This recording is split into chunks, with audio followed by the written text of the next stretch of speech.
ભાલકાથી શ્રી કૃષ્ણ ભગવાન પારધીએ બાણ મારેલું એ સ્થળ છે।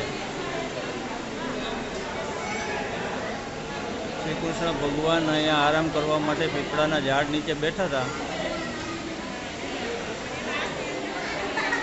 ત્યારે પારધી એમ કે શિકાર છે તો એને ભૂલથી બાણ છોડી દીધું। પછી શિકાર પાસે જઈને ગયો તો ખબર પડી કે આ તો કોઈક માનવ તપસ્યામાં બેઠા છે। પછી એને શ્રી કૃષ્ણ ભગવાનને કીધું કે ભગવાન મારાથી ભૂલ થઈ ગઈ છે। તો શ્રી કૃષ્ણ ભગવાને એને માફ કરી દીધો। તેથી ભાલકા તીર્થ તરીકે નામ પડ્યું છે।